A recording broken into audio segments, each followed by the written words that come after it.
زمین سے تقریباً 25 نوری سال کے فاصلے پر موجود ایک ستارہ ہے جو ہمارے سورج سے 2 گنا بڑا ہے، جس کے گرد بادلوں کے غبار موجود ہے۔ یہ ایک جوان ستارہ ہے اور ماہرین فلکیات اس ستارے کا سال 2004 سے مشاہدہ کرتے آ رہے ہیں۔ یہ سال 2008 تھا جب ماہرین فلکیات نے یہ دعویٰ کیا کہ اس ستارے کی گرد موجود خلائی ڈسٹ میں ایک سیارہ بھی موجود ہے جو اس سیارے کی گرد چکر لگا رہا ہے۔ انہوں نے اس سیارے کی حرکت کا مشاہدہ پچھلے 4 سالوں سے کیا تھا اور انہیں یقین تھا کہ یہ ایک سیارہ ہی ہے۔ وقت گزرتا گیا اور 4 سال مزید گزر گئے۔ تب سائنسدانوں نے جب دوبارہ اس آبجیکٹ کا مشاہدہ کیا تو پتہ یہ چلا کہ یہ ایک سیارہ ہی ہے، کیونکہ 2004 سے 2012 تک اس آبجیکٹ کی حرکت کو دیکھتے ہوئے سائنسدانوں نے اسے ایک سیارہ تسلیم کر لیا۔ اور یہ ایک بہت بڑی کامیابی تھی، کیونکہ یہ پہلی بار تھا جب ہبل اسپیس ٹیلیسکوپ نے تصویر کھینچنے والے طریقے سے اس سیارے کو دریافت کیا تھا۔ یعنی ہبل اسپیس ٹیلیسکوپ نے جب اس ستارے کی تصاویریں لی تو تب ماہرین فلکیات نے ان تصویروں کے ذریعے اس سیارے کو دیکھا۔ اس سیارے کو ڈیگون کا نام دیا گیا اور یہی وہ پہلا سیارہ تھا جو ڈائریکٹ امیجنگ طریقے سے دریافت ہوا تھا، اور اب تک اس طریقے سے 60 سے بھی زیادہ سیارے کھوجے گئے ہیں۔ 2 سال مزید گزر گئے اور سال 2014 میں ماہرین فلکیات نے ایک بار پھر سے اس ستارے کی جانب دیکھنے کا ارادہ کیا، لیکن وہ یہ نہیں جانتے تھے کہ ان پر حیرتوں کے سمندر ٹوٹ پڑنے والے ہیں اور وہ ایک حیرت انگیز چیز کا مشاہدہ کرنے والے ہیں۔ ماہرین فلکیات نے 2014 میں جب اس ستارے کی جانب دوبارہ ٹیلیسکوپ سے دیکھا تو ان کی حیرت کی انتہا نہ رہی، کیونکہ وہ سیارہ جس کا مشاہدہ وہ لوگ 2008 سے کرتے آ رہے تھے، وہ سیارہ مکمل طور پر غائب ہو چکا تھا۔ اس سیارے کا نام و نشان بھی موجود نہیں تھا۔ یوں محسوس ہوتا تھا کہ یہاں کبھی کوئی ڈیگون نام کا کوئی سیارہ تھا ہی نہیں۔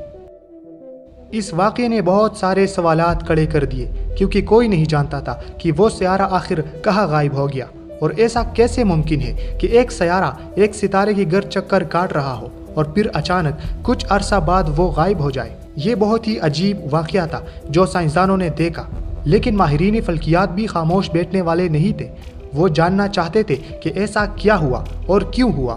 وہ اپنی پوری کوشش کر کے اس سیارے کے غائب ہونے کی وجہ ڈھونڈنا چاہتے تھے، اور آخر کار اپنی پوری محنت کا استعمال کرتے ہوئے انہوں نے اس سیارے کے غائب ہو جانے کی وجہ ڈھونڈ نکالی۔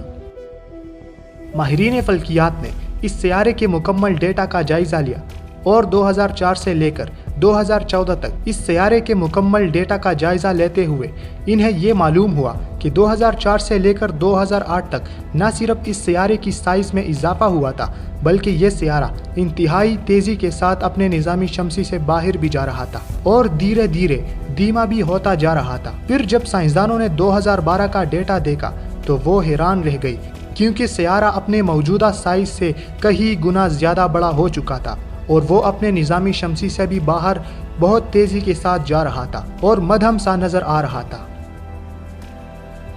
یہاں پر جب یہ سوال اٹھا کہ آخر یہ آبجیکٹ ہے کیا، تو ماہرین فلکیات نے کمپیوٹر سیمولیشنز کے ذریعے اسے جاننے کی کوشش کی۔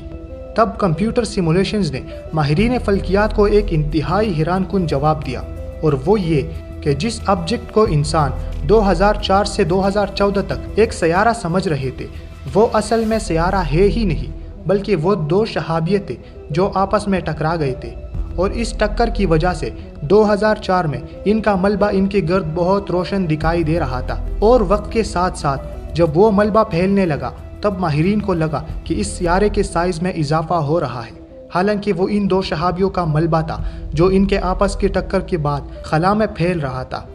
اس کے علاوہ یہ بھی پتہ چلا کہ مخالف سمت سے آنے والا شہابیہ بہت تیزی کے ساتھ دوسرے شہابیہ سے ٹکرایا ہے، اور یہی وجہ ہے کہ یہ اپنے نظام شمسی سے بہت تیز رفتاری کے ساتھ باہر نکل رہا تھا اور دھیرے دھیرے ان کا ملبہ خلا میں بکھر رہا تھا، اور آخر کار دھیرے دھیرے دھیما ہو کر یہ مکمل غائب ہو گیا۔ یہ ہمارے لیے ایک بہت بڑی کامیابی تھی کہ ہم نے 25 نوری سال دور کسی دوسرے ستارے کے گرد 2 شہابیوں کی ٹکر کے 2 یا 3 مہینے بعد پتہ لگایا۔ ماہرین فلکیات کے مطابق ہم ان شہابیوں کے ٹکر کے وقت کی تصاویر تو نہیں لے پائے ہیں، لیکن یہ بھی ایک بہت بڑی خوش قسمتی تھی کہ ہم نے ٹکر کے کچھ وقت بعد ہی ان شہابیوں کا مشاہدہ کیا اور اپنی آنکھوں کے سامنے ان شہابیوں کو غائب ہوتا ہوا دیکھا، جسے آج سے پہلے ہم ایک سیارہ سمجھ رہے تھے۔ لیکن آج ہم بخوبی یہ جانتے ہیں کہ کس طرح سے ان دو شہابیوں کا ٹکر ہوا تھا اور کس طرح سے ان کا ملبہ خلا میں بکھر گیا تھا، اور شاید آج بھی ان کا ملبہ خلا میں کہیں تیر رہا ہوگا۔ میں امید کرتا ہوں کہ آج کی یہ ویڈیو آپ لوگوں کو پسند آئی ہوگی۔ ویڈیو پسند آنے کی صورت میں اس ویڈیو کو لائک کریں اور اپنے دوستوں کے ساتھ ضرور شیئر کریں، اور ہمارے اس چینل کو سبسکرائب کر کے پاس موجود گھنٹی کی علامت کو ضرور دبا دیجیے تاکہ آنے والی تمام نئی ویڈیوز کے اپڈیٹس آپ کو سب سے پہلے ملے۔ تو انشاءاللہ میں آنے والی نئی ویڈیوز میں آپ لوگوں سے ملاقات کرتا رہوں گا، تب تک کے لیے اللہ حافظ۔